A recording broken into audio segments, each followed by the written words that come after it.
Welcome to Pioneer classes. आप देख रहे हैं study with Sunny sir 7th class geography. आशा है कि थर्ड चैप्टर आंतरिक बल एवं उससे बनने वाले भू आकृति आप keyword wise, memory map wise, concept map wise पढ़ चुके होंगे, इसके नोट्स बना चुके होंगे। तो चलिए हम आपकी थोड़ी मदद करते हैं और उसमें हम आपके पाठ्य पुस्तक के प्रश्नोत्तर को आपके समक्ष रखते हैं। आपने अभी तक पढ़े हैं कि भूकंप का पूर्वानुमान संभव नहीं है, अतः इसके आने की आशंका एवं अफवाह से हमें दूर रहना चाहिए। हमारी पृथ्वी की ऊपरी सतह प्लेटों में विभाजित होती है और ये हमेशा गतिमान रहती है। पृथ्वी की ऊपरी सतह में ये विभाजित प्लेटें गतिमान होने के कारण या तो आपस में टकराती है या एक दूसरे से दूर होती है या फिर साथ साथ रहती है, जिसके कारण आपस में टकराहट होती है और कंपन शुरू होता है। विभाजित प्लेटें जब आपस में टकराती है तो कंपन शुरू होता है और इस कंपन को ही भूकंप कहते हैं। भूकंप की तीव्रता सिस्मोग्राफ से मापी जाती है। रिएक्टर पैमाना भूकंप की तीव्रता मापने की इकाई है। ज्वालामुखी से गर्म एवं पिघले हुए सैल, गर्म गैस तथा जलवाष्प, राख एवं धुआं निकलता है, जिन्हें लावा कहा जाता है। आगे पृथ्वी में दो प्रकार के बल होते हैं, आंतरिक बल और बाह्य बल। विश्व के अधिकांश पर्वतों का निर्माण भू प्लेटों के एक दूसरे के पास आने से हुए हैं, जैसे भारत का हिमालय, दक्षिण अमेरिका का एंडीज पर्वत, ये सब भूभागों को पास जुड़ने से हुए हैं। पर्वत उस भाग को कहा जाता है जिसकी ऊंचाई कम से कम 900 मीटर हो, जिसका शिखर क्षेत्र संकुचित हो। पर्वत के प्रकार बलित, भ्रंशोत्थ, संचयन और अवशिष्ट। टेबल नुमा पर्वत पठार कहलाता है। सामान्य ढाल एवं समतल भूमि वाले क्षेत्र को मैदान कहा जाता है। ग्लोबल वार्मिंग के कारण समुद्र तल बढ़ रहा है, जिससे कुछ मैदान समुद्र तल के नीचे होते जा रहे हैं। आगे है पाठ्य के प्रमुख प्रश्न।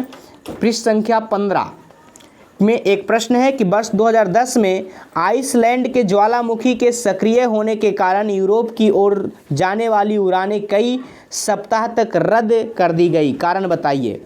आइसलैंड में ज्वालामुखी के सक्रिय होते ही उसमें भारी मात्रा में आग की गोलों की तरह लावा निकलने लगा।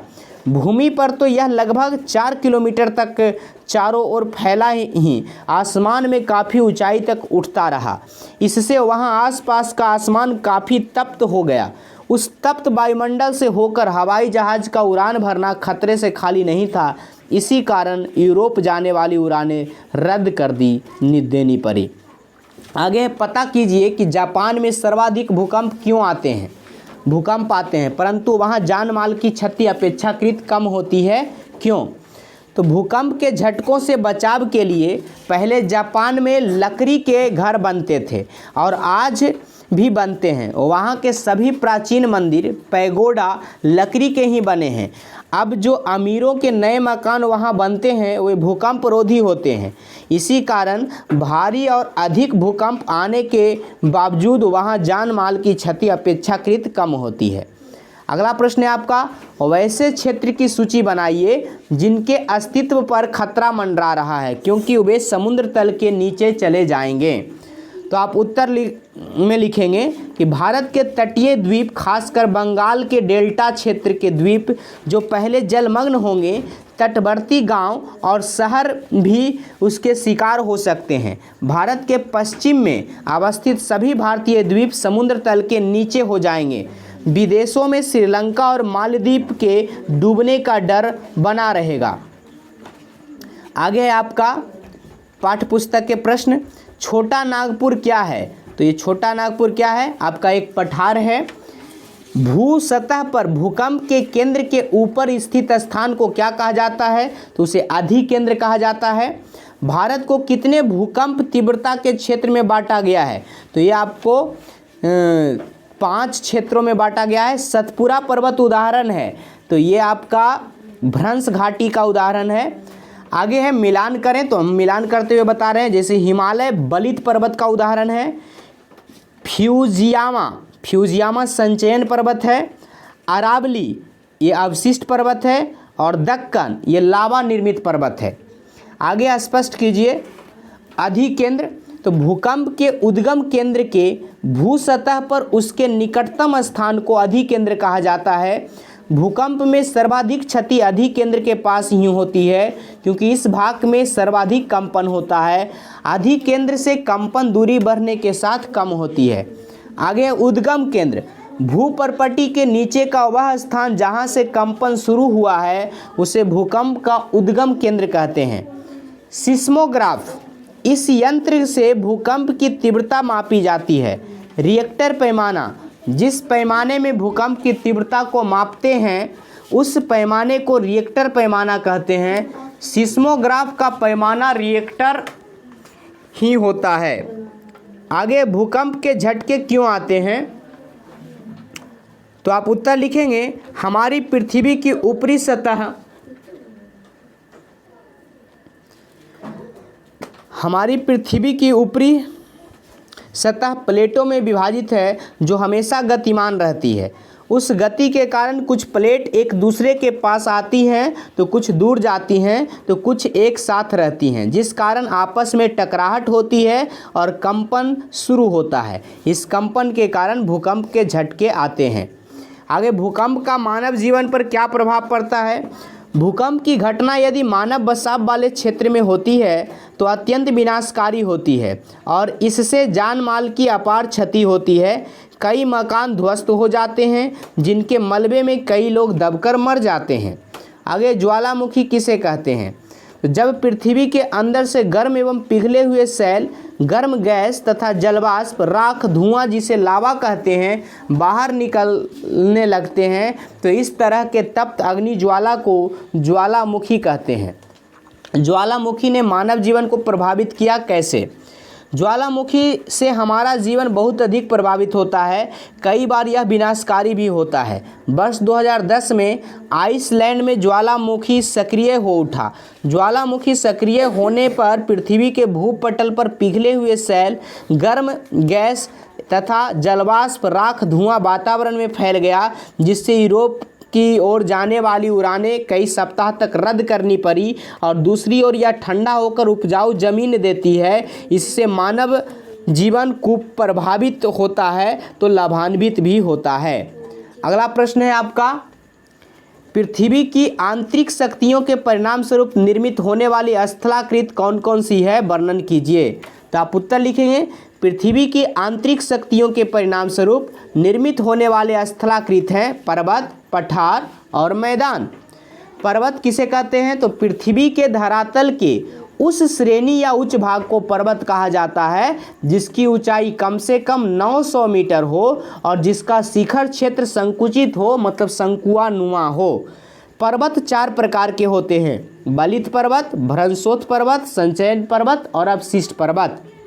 बलित पर्वत, तो इसका निर्माण धरातलीय भाग पर उत्पन्न दबाव के कारण मोर या बल पड़ने से होता है, जैसे हिमालय, रॉकी।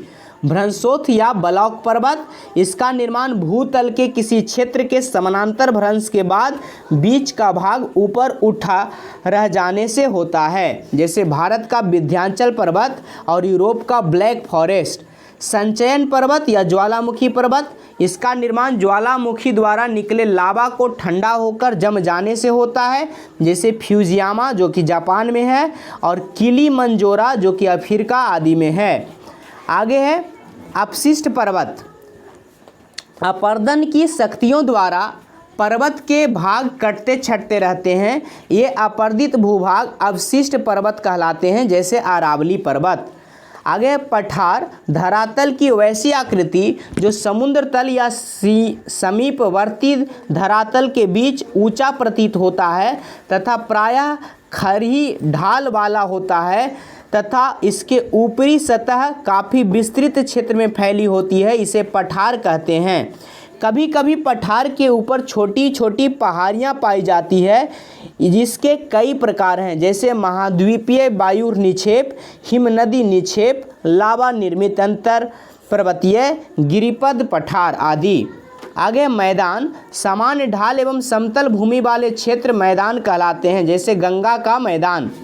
आगे मोरदार एवं संचयन पर्वतों में भिन्नता एवं समानता।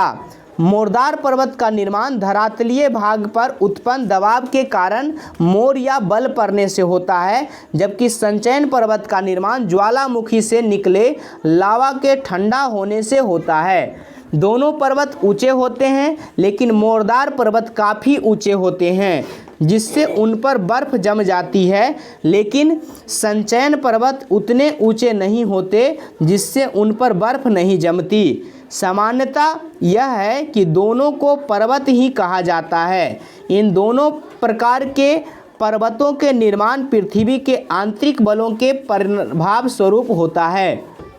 आगे पर्वत और पठार में क्या अंतर है, तो आप उत्तर लिखेंगे। पर्वत का शिखर क्षेत्र संकुचित होता है, जबकि पठार की ऊपरी सतह काफ़ी विस्तृत क्षेत्र में फैली होती है। पर्वत की ऊंचाई धीरे धीरे बढ़ती है, जबकि पठार की ऊंचाई अकस्मात अचानक बढ़ती है। पहाड़ों पर बर्फ जमते हैं, लेकिन पठारों पर खनिज मिलते हैं। आगे पर्वत के प्रकारों का उदाहरण दीजिए, तो ये हम लोग पहले भी देख चुके हैं। पृथ्वी के आंतरिक शक्तियों के क्या क्या प्रभाव नज़र आते हैं, तो पृथ्वी के आंतरिक शक्तियों के प्रभाव के फलस्वरूप भूकंप आता है, ज्वालामुखी फूटता है, पर्वत पठार बनते हैं, भूस्खलन होता है और सुनामी आती है। आगे भूकंप में सर्वाधिक नुकसान कब और कहाँ होता है, स्पष्ट कीजिए। अधिकेंद्र के निकटतम भाग में सर्वाधिक कंपन होने वाला सर्वाधिक क्षति होती है। भूकंप यदि मानव बसाव वाले क्षेत्र में हो तो अत्यंत विनाशकारी होगा। आगे भूकंप से होने वाले क्षति से हमें कैसे बच सकते हैं, तो भूकंप आने पर हमें निम्न बातों का ध्यान देना चाहिए। पहला, सबसे पहले तो हमें घबराना नहीं चाहिए। दूसरा, हमें मजबूत मेज, पलंग या चौकी के नीचे छुप जाना चाहिए। तीसरा, हमें आग वाले सामान, चिमनी, कमज़ोर छत वाली दीवारों से दूर हट जाना चाहिए। हमें खुली जगह या मैदान में चले जाना चाहिए। हमें बिजली के खंभों से दूर रहना चाहिए और हमें नए भवन निर्माण में भूकंप रोधी तकनीक का प्रयोग करना चाहिए। आगे पठार कितने प्रकार के होते हैं, उल्लेख कीजिए। तो पठार 6 प्रकार के होते हैं। महाद्वीपीय पठार, वायु निक्षेप पठार, लावा निर्मित पठार, गिरिपद पठार, हिमनदी निक्षेप पठार और अंतर पर्वतीय पठार। आगे है आपका क्रियाकलाप। तो भूकंप एवं ज्वालामुखी से संबंधित खबरों एवं चित्रों को संकलन कीजिए। या आप पेपर काट के कर सकते हैं, पेपर कटिंग द्वारा। अपने आसपास के पर्वतों का अवलोकन करके उसका नाम पता कीजिए। ये आपको बताया गया है भारत के पर्वतों के बारे में। और भारत के मानचित्र पर भूकंप के विभिन्न क्षेत्रों का, तो ये आपके पाठ्य पुस्तक में पिक्चर के तौर पे दिया गया है। ठीक है, यहाँ पे भी आप देख सकते हैं कि किधर किधर कितनी मात्रा में भूकंप आती है। आगे है, किस कारण से कुछ मैदान समुद्र तल के नीचे हो जा रहे हैं, तो ये है ग्लोबल वार्मिंग के कारण। सामान्य ढाल एवं समतल भूमि वाले क्षेत्र को क्या कहते हैं, समतल भूमि वाले क्षेत्र को क्या कहते हैं, तो उसको हम मैदान कहते हैं। अरावली पर्वत उदाहरण है किस चीज़ का, तो वो अवशिष्ट पर्वत का उदाहरण है। हिमालय पर्वत उदाहरण है, तो ये आपका बलित पर्वत का उदाहरण है। पृथ्वी के अंदर स्थित पिघली चट्टानें कहलाती है, तो वो क्रेटर मैग्मा कहलाती है, भलुक मैग्मा। आगे आपका भूकंप की तीव्रता, तो सिस्मोग्राफ से मापते हैं। रिएक्टर पैमाने पर भूकंप की तीव्रता मापी जाती है। जनवरी 1934 के बिहार दरभंगा में भूकंप से भयंकर झटके महसूस किए गए। अधिकेंद्र के निकट भाग में सर्वाधिक कंपन होता है और ज्वालामुखी फूटने पर पिघले हुए सैल, धुआं और राख बाहर निकलते हैं। तो इस प्रकार से यह पाठ आपका समाप्त हुआ। बने रहें पायनियर ऑडियो बुक के साथ।